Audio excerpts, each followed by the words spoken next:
Khamzat Chimaev versus Robert Whittaker is coming up this weekend. It looks like Khamzat is healthy. We'll see closer to this fight. Less of a weight cut than it was at 170, but it's speculated Khamzat has some autoimmune issue or lingering effects from his 2020 flu sickness, if you know what I mean. So we need to see how his weight cut goes. And I do recommend, if you're betting or just interested in keeping a close eye on what he looks like in the pre-fight presser and on the weigh-in, then the ceremonial weigh-in to see if he's recovered well. This will be the big decider in the fight, so maybe I'll make another prediction after we see that. So the common thing people say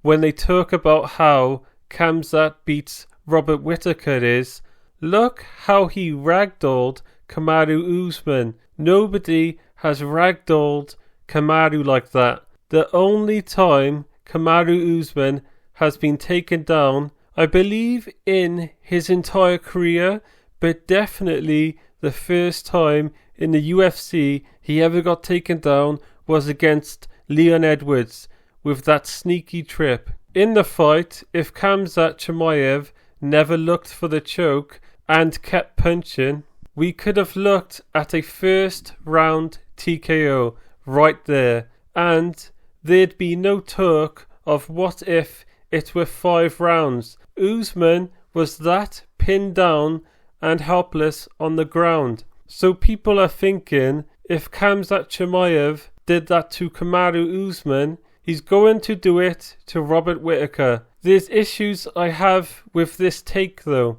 Usman was on 10 days notice. This is why fighters shouldn't take short notice fights. At least high level fighters. They think, oh, everyone will understand it's short notice. It won't be a real loss in a way. People don't give excuses to losers. You saw this with Alexander Volkanovski. Now he's never going to be able to fight Islam Makhachev again. And even if you bring up it was short notice, people say it ended too quickly to even matter. And Volk had to do it. He was getting old. Even though the first fight with both on full camps looked entirely different. Volk looked sharper.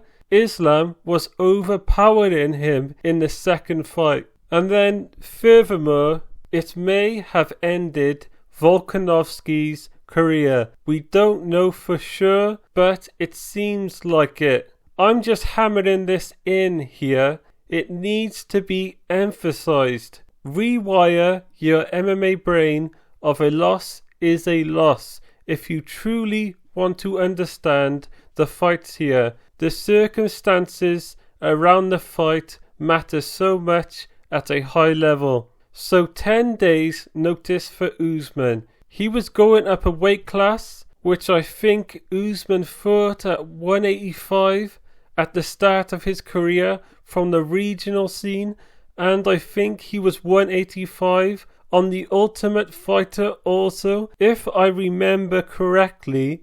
But for the rest of his career, he was 170, while Khamzat Chimaev had been jumping back and forth from 185 to 170 throughout his career and had been preparing for 185 when he fought Kamaru. Another factor in this, we see Khamzat trains with a lot of middleweights. Like he's trained a bunch with Sean Strickland. He also spars light heavyweights like Alexander Gustafsson and even sparred Yuri Prohaska. There's even videos I've seen and you've probably seen of him throwing down with heavyweights. Kamaru, I've only seen him work with welterweights and even lightweights in Justin Gaethje. When I saw him spar heavier guys like Jared Big Baby Anderson, who you may have seen him box Daniel Dubois, Andy Ruiz, but Kamaru Usman was going light with him. So that's the training I gather from online and videos of what Kamaru does with heavier guys compared to Khamzat Chimaev, and that's all we can see really. So in getting a feel of being at a higher weight class, the heavier power and the heavier strength, Khamzat was leagues ahead. Then when he got Kamaru down, Kamaru's got bad knees. He walks downstairs backwards even. I'm not sure if he has any cartilage left in there. He talked about when Leon Edwards got him down, how his knees prevented him from getting up. He doesn't seem to have the strength in him. He relies on a strong sprawl and hips. If you get past that, it's hard for him. So far, we have the 10 days notice, heavier weight class, bad knees. Next is, has Kamaru's takedown defense really been tested in his career? Can we say him taking down Usman means he's a monster? We know he's high level from it, but is he an unstoppable train? And you just need to get out the way. Kamaru, he's not really fought anyone with great takedowns. Colby Covington, he's more of a guy who likes to wear you down against the cage. He doesn't have great takedowns per se, but he puts his pace and pressure to wear on you, which is a style that doesn't work on Usman, as he has good cardio. Kamaru could give a strong sprawl, get up and punch him in the face.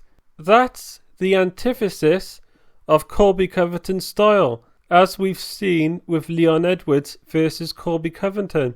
And that's pretty much the only guy Kamaru has had his takedown defense tested against. So we have to wonder if Khamzat just had the perfect wrestling style of strong, crushing takedowns. If Usman is a guy who in wrestling is a good hammer but not a good nail.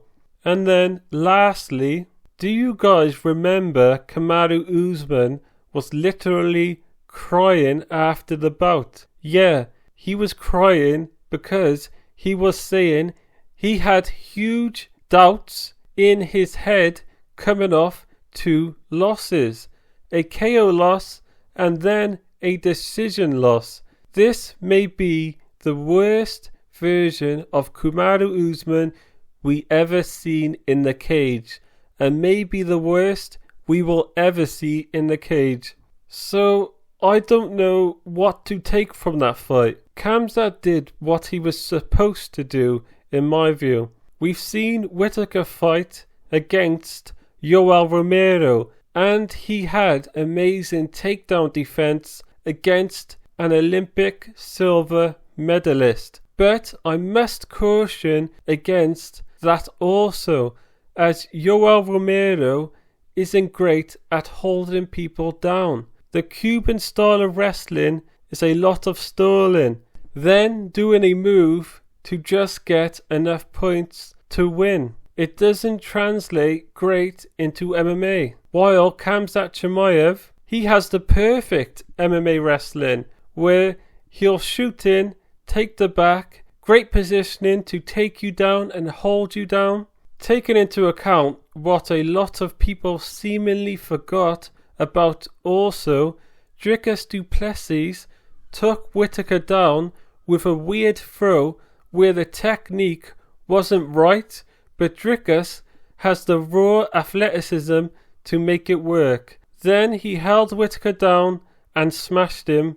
Whittaker does have an excuse. He says he never showed up that fight. We can give him that excuse. I believe everyone has a second chance in life. It could be copium on how he lost to a guy who he deemed as levels below him, but I can say, okay, if he had a bad night at the office, didn't want to be there, he has the ability to prove me wrong now. So this is a fight I think we can't truly predict what will happen, but it's probably going to be one-sided, and it's going to seem completely obvious in hindsight. It's one of them fights, but I am leaning towards Khamzat taking Whittaker down, learning from the Kamaru Usman fight. He takes the back and doesn't stop punching, and the ref will see it's 3 minutes left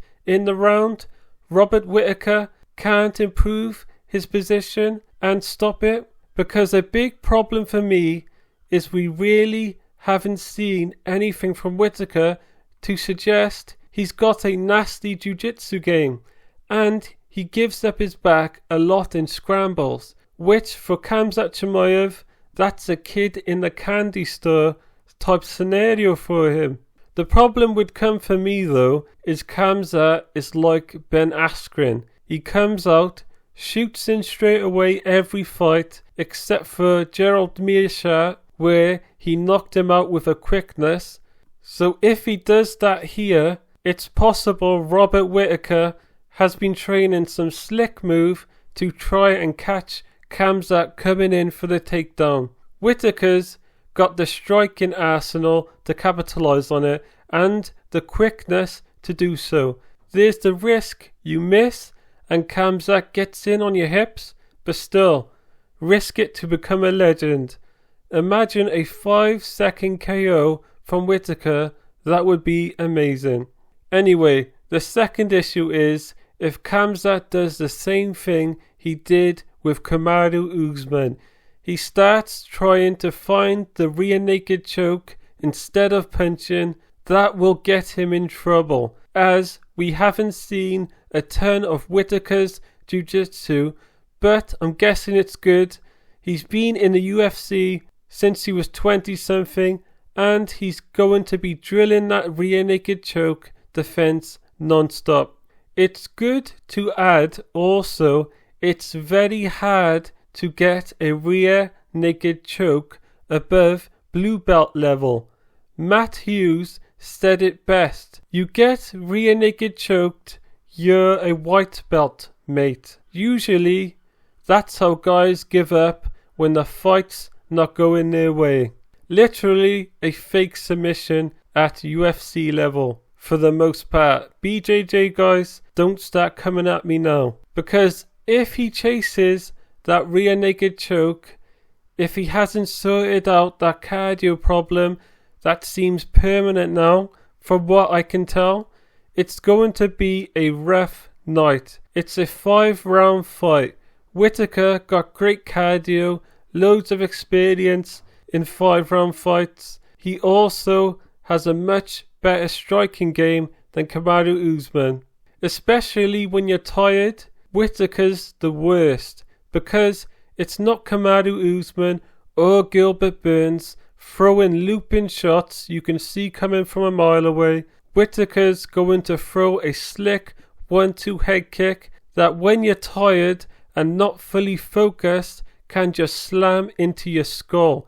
A baseball bat on the head is never nice, and Khamzat's got a good chin, but even if he gets dropped badly, that could lose him the fight, as if it goes long, Khamzat needs them first 3 rounds, and the last 2, if he still has that cardio problem, he's not likely going to win them. If we see EPO Khamzat with great cardio, then a lot of predictions about the fight go out the window. At that point, you just sit back and enjoy, because who knows what's going to happen. If he's able to wrestle hard for 5 rounds, the division is over, at least until we get to see the full potential of guys like Bo Nickel and Robocop Gregory Rodriguez, who in my opinion, that guy is the dark horse of the middleweight division right now. But the current top 10 guys, I can't see them winning if Khamzat does that. So I am going Khamzat, but I am giving it about a 60 to 40 chance right now, as Khamzat hasn't proved enough to me personally that he's got it in the bag. He has taken on his toughest test at middleweight yet, and probably the toughest matchup in the division for him. Maybe Dricus du Plessis' athleticism and strength gives Khamzat Chimaev more trouble, but technique-wise, it should be Robert Whittaker who's his toughest matchup. So, if he pulls through with flying colours, I'm hopping on the hype train that had been derailed for a while, facing a legit, crafty veteran with the rare mix of striking and grappling at middleweight. Khamzat Chimaev should get the full credit. Sky's the limit. I'd have to put his future matchups at 80-20 chance-wise. If Whittaker wins, we have to discuss what he does next. That'll be another video. Anyway, let me know what you think in the comments. I'd be glad to change one of my opinions if you make a sound argument. I want the comment section to be a great place to talk and debate away from the nonsense conversations you usually get online. If you like what I have to say, right on the screen is what YouTube recommends is the best video for you next. Like and subscribe if you want. Dislike, all the feedback is equally appreciated as always. I'm off now.